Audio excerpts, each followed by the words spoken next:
ಅತಿ ಪರಿಶುದ್ಧವಾದ ನಮಕ್ಕೆ ಮಹಿಮೆ ಆಗಲಿ. ಕ್ರಿಸ್ತನ ಮೂಲಕವಾಗಿ ದೇವರ ಲೋಕಕ್ಕೆ ಮತ್ತೊಂದು ಹೊಸ ಮುಂಜಾನೆಯನ್ನು ದಯಪಾಲಿಸಿದ್ದಾರೆ. ಹಾಗಾಗಿ ನಾವು ದೇವರಿಗೆ ಕೃತಜ್ಞತ ಹೃದಯ ಉಳ್ಳವರಾಗಿರೋಣ. ಈ ದಿನದ ಧ್ಯಾನ ದೇವರ ವಾಕ್ಯ ಪ್ರಸಂಗಿ 5ನೇ ಅಧ್ಯಾಯದಲ್ಲಿ 9ನೇ ವಾಕ್ಯ. ಭೂಮಿಯ ಲಾಭವು ಎಲ್ಲರಿಗೂ ಇದೆ, ಭೂಮಿಯಿಂದಲೇ ಅರಸನಿಗೆ ಲಾಭವಾಗುತ್ತದೆ. ದೇವರಿಗೆ ಸ್ತೋತ್ರ. Ecclesiastes chapter 5:9. Even a king depend on the harvest. ದೇವರಿಗೆ ಸ್ತೋತ್ರ. ಕನ್ನಡದಲ್ಲಿ ತುಂಬ ಚೆನ್ನಾಗಿ ಬಂದಿದೆ. ಭೂಮಿಯ ಲಾಭವು ಎಲ್ಲರಿಗೂ ಇದೆ, ಭೂಮಿಯಿಂದಲೇ ಅರಸನಿಗೆ ಲಾಭವಾಗುತ್ತದೆ. ದೇವರಿಗೆ ಸ್ತೋತ್ರ. ಯಾತಕ್ಕೋಸ್ಕರ ಹೇಳ್ತಾ ಇದ್ದೇನೆ ಇದನ್ನು ಪ್ರಸಂಗಿ ಅಂದರೆ, ಮುಂದಿನ ವಾಕ್ಯದಲ್ಲಿ ಹೇಳ್ತಾ ಇದ್ದೇನೆ, ಹಣವನ್ನು ಪ್ರೀತಿಸುವವರಿಗೆ ಎಂದಿಗೂ ಸಾಕಷ್ಟು ಹಣ ದೊರೆಯದು.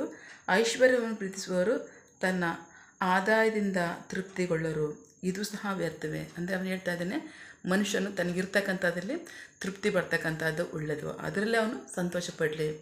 ಮನುಷ್ಯ ಹೇಗೆ ಹುಟ್ಟಿದ ಹಾಗೆ ಹೋಗ್ತಾ ಇದ್ದಾನೆ. ಆದರೆ ಮಧ್ಯದಲ್ಲಿರ್ತಕ್ಕಂಥ ಜೀವಿತದಲ್ಲಿ ಎಷ್ಟೋ ಹೋರಾಟಗಳಿರುತ್ತೆ.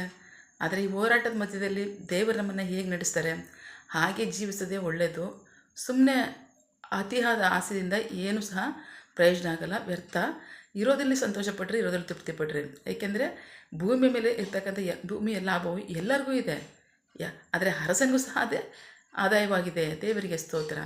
ಯಾಕೆ ಅಂತಂದರೆ, ದೇವರು ಆದಿಯಲ್ಲಿ ವಾಗ್ದಾನ ಮಾಡಿದ್ದಾರೆ, ಆದಿಯಲ್ಲಿ ಸಂಕಲ್ಪ ಮಾಡಿದ್ದಾರೆ, ಹೀಗೆ ನಡಿಬೇಕು ಅಂತ. ದೇವರಿಗೆ ಸ್ತೋತ್ರ.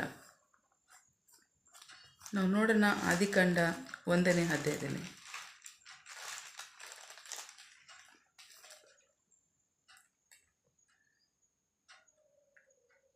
1ನೇ ಅಧ್ಯಾಯ.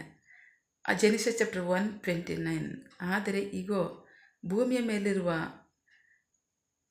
ಬೀಜ ಬಿಡುವ ಸಕಲ ಸಸ್ಯಗಳನ್ನು, ಬೀಜ ಬಿಡುವ ಸಕಲ ಹಣ್ಣಿನ ಮರಗಳನ್ನು ನಿಮಗೆ ಕೊಟ್ಟಿದ್ದೇನೆ, ಅವು ನಿಮಗೆ ಆಹಾರವಾಗಿರುವವು. ಭೂಮಿಯಲ್ಲಿರುವ ಎಲ್ಲ ಜೀವಿಗಳಿಗೂ, ಆಕಾಶದ ಪಕ್ಷಿಗಳಿಗೂ, ನೆಲದ ಮೇಲೆ ಹರಿದಾಡುವ ಕ್ರಿಮಿಕೀಟಗಳಿಗೂ, ಎಲ್ಲ ಸಸ್ಯಗಳಿಗೂ ಆಹಾರವಾಗಿ ಕೊಟ್ಟಿದ್ದೇನೆ ಎಂದನು. ಹಾಗೆಯೇ ಆಯಿತು. ದೇವರಿಗೆ ಸ್ತೋತ್ರ. ಇದು ಆದರೆ ಆದಾಮನಿಗೆ ತಿರುಗಿ ರಿಪೀಟಾಗಿ ಮಾಡ್ತಾ ಇದ್ದಾರೆ ದೇವರು. ಅದೇನು ಹೇಳ್ತಾ ಇದ್ದಾರೆ ಅಂದರೆ, ಆದಾಮನಿಗೆ ನಿನ್ನ ಬೆವರಿನ ಫಲವನ್ನೇ ನೀನು ತಿನ್ನು. 3ನೇ ಅಧ್ಯಾಯ 19ನೇ ವಾಕ್ಯ.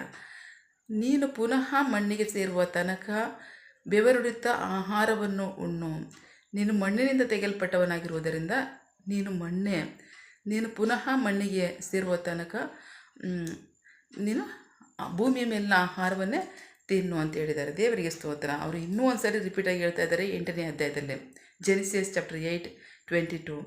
ಭೂಮಿ ಇರುವವರೆಗೂ ಬಿತ್ತುವ ಕಾಲವು, ಕೊಯ್ಯುವ ಕಾಲವು, ತಂಪು ಸೆಕೆಯು, ಬೇಸಿಗೆಯು, ಚಳಿಗಾಲವು, ಹಗಲು ರಾತ್ರಿಯು ನಿಂತು ಹೋಗದು ಎಂದನು. ದೇವರಿಗೆ ಸ್ತೋತ್ರ. ದೇವರು ಮನುಷ್ಯನಿಗೆ ವಾಗ್ದಾನ ಮಾಡಿರ್ತಕ್ಕಂಥದ್ದೇನು, ಭೂಮಿಯ ಫಲವನ್ನೇ ನೀವು ತಿನ್ನಬೇಕು ಅಂತ. ನಾವು ಅಲ್ಲ, ಯಾರು ಎಷ್ಟೇ ದೊಡ್ಡ ಐಶ್ವರ್ಯವಂತರಾದರೂ ಭೂಮಿಯ ಫಲವನ್ನೇ ತಿಂತಕ್ಕಂಥದ್ದು. ಸೊ ಹಾಗಾಗಿ ಆದರೆ ಅದು ಎಲ್ಲರಿಗೂ ಸಹ ಸ್ವಂತ, ಎಲ್ಲ ಮನುಷ್ಯರು ಸಹ ಅದನ್ನೇ ತಿನ್ಬೇಕಂಥದ್ದು. ಸೊ ಹಾಗಾಗಿ ಮನುಷ್ಯನ ತನಗೆ ಇರ್ತಕ್ಕಂಥದ್ದಲ್ಲೇ ಸಂತೋಷ ಪಡಲಿ. ಇಲ್ಲದೇ ಇರೋದ್ರಿಗೆ ಆಸೆ ಪಡೋ ಬದಲು, ಇಲ್ಲದೇ ಇರೋದ್ರಲ್ಲಿ ಆಸೆಪಟ್ಟು ಸಮಾಧಾನವನ್ನು ಕೆಡಿಸ್ಕೊಳ್ಳೋ ಬದಲು ಇರೋದಲ್ಲೇ ಸಂತೋಷಪಟ್ಟು ಅವನು ಜೀವಿಸೋದು ಒಳ್ಳೆಯದು. ಏಕೆಂದರೆ ಐಶ್ವರ್ಯವನ್ನು ಇಷ್ಟಪಡ್ತಕ್ಕಂಥವನಿಗೆ ಎಂದಿಗೂ ಸಹ ತೃಪ್ತಿಯಾಗಿ ಅಷ್ಟು ಸಿಗಲ್ಲ. ಹಣವನ್ನು ಪಡ್ತಕ್ಕಂಥವನು ಸಹ ಎಂದಿಗೂ ಸಹ ಸಾಕಾಗಷ್ಟು ಹಣ ಸಿಕ್ಕಲ್ಲ. ದೇವರು ನಮ್ಗೆ ಏನು ಕೊಟ್ಟಿದ್ದಾರೆ ಅದರಲ್ಲೇ ಸಂತೋಷವಾಗಿ ತೃಪ್ತಿಯಾಗಿ ಜೀವಿಸೋದು ಒಳ್ಳೆಯದು ಅನ್ನೋದನ್ನು ಇಲ್ಲಿ ಪ್ರಸಂಗಿ ಹೇಳ್ತಾ ಇದ್ದಾನೆ. ದೇವರಿಗೆ ಸ್ತೋತ್ರ. ಸೊ ಹಾಗಾಗಿ ಪ್ರೀತಿ ದೇವ್ರ ಮಕ್ಕಳೇ, ದೇವರು ಎಂದಿಗೂ ಸಹ ನಮ್ಮನ್ನು ಕೈ ಬಿಡಲ್ಲ.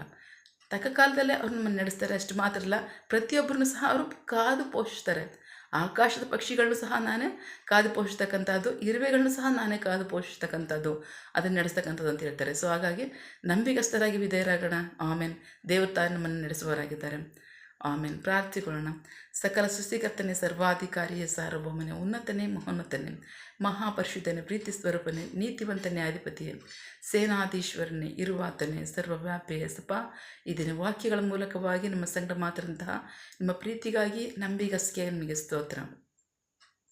ವಾಕ್ಯ ಭಾಗದಲ್ಲಿ ಹೇಳ್ತಾ ಇದ್ದೀರಾ, ಭೂಮಿಯ ಫಲ ಎಲ್ಲರಿಗೂ ಇದೆ, ಭೂಮಿಯಿಂದಲೇ ಅರಸನಿಗೆ ಲಾಭ ಅಂತ ಹೇಳ್ತೀರಾ. ಆದಿಯಲ್ಲಿ ನೀವು ವಾಗ್ದಾನ ಮಾಡಿದ್ದೀರಾ, ಅದರಂತೆ ನಡೆಸ್ತೀರ. ಅದಕ್ಕಾಗಿ ಸ್ತೋತ್ರ. ನಾವು ಇಲ್ಲದಿರೋದನ್ನು ಆಸೆ ಪಡೋ ಬದಲು ಇರೋದರಲ್ಲೇ ಸಂತೋಷ ಪಡೋದು ಒಳ್ಳೆಯದು. ಪ್ರತಿ ಮನೆಗೂ ಸಹ ನೀವು ಅದನ್ನೇ ಹೇಳ್ತಾ ಇದ್ದೀರಾ. ನಂಬಿಗಸ್ತರಾಗಿ ವಿಧೇಯರಾಗ್ತೀವಿ. ಆಮೇನ್. ಪ್ರಾರ್ಥನೆ ಕೇಳಿದ ಪ್ರೀತಿಗಾಗಿ ನಿಮಗೆ ಸ್ತೋತ್ರ. ನಿನ್ನ ಜನರು ಕೈ ಮಾಡ್ತಕ್ಕಂಥ ಕೆಲಸವನ್ನು ಆಶೀರ್ವದಿಸು.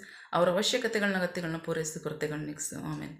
ಯಾವ ಕಾರ್ಯದಲ್ಲಿ ಅವ್ರು ನಿರೀಕ್ಷೆ ಉಳ್ಳವರಾಗಿದ್ದಾರೆ, ಆ ಕಾರ್ಯದಲ್ಲಿ ತಕ್ಕ ಸಮಯದಲ್ಲಿ ನಿಮ್ಮ ಚಿತ್ತಾನುಸಾರವಾಗಿ ಅವ್ರನ್ನು ಹೊಂದ್ಕೊಳ್ಳಿ. ಆಮೇನ್. ನೀವು ಹಾಗೆ ಮಾಡೋ ಪ್ರೀತಿಗಾಗಿ ನಂಬಿಗಸ್ತಿಗೆ ನಿಮಗೆ ಸ್ತೋತ್ರ. ನಮ್ಮ ಪ್ರಾರ್ಥನೆ ನೀವು ಕೇಳಿದ್ದೀರಾ, ಅದರಂತೆ ನಡೆಸ್ತೀರಾ, ಅದಕ್ಕಾಗಿ ಸ್ತೋತ್ರ. ನಮ್ಮ ಪ್ರಾರ್ಥನೆಯನ್ನು ನಮ್ಮ ರಕ್ಷಕನಾದ ಯೇಸು ಕ್ರಿಸ್ತರ ಅತಿ ಪರಿಶುದ್ಧವಾದ ನಾಮದಲ್ಲಿ ಪ್ರಾರ್ಥಿಸಿ ನಿಮ್ಮ ಪಾದಗಳು ಸಲ್ಲಿಸಿ ನಾವು ಬೇಡುವಂತಿದ್ದೇವೆ ನಮ್ಮ ಜೀವಳ ತಂದೆ. Amen. God bless you all. ದೇವರು ತಾನೇ ಇದನ್ನು ವಾಕ್ಯಗಳ ಮೂಲಕವಾಗಿ ನಮ್ಮ ಸಂಗಡ ಮಾತನಾಡಿದ್ದಾರೆ, ನಮ್ಮನ್ನು ಆಶೀರ್ವದಿಸಿದ್ದಾರೆ. ಆಮೇನ್. All the best.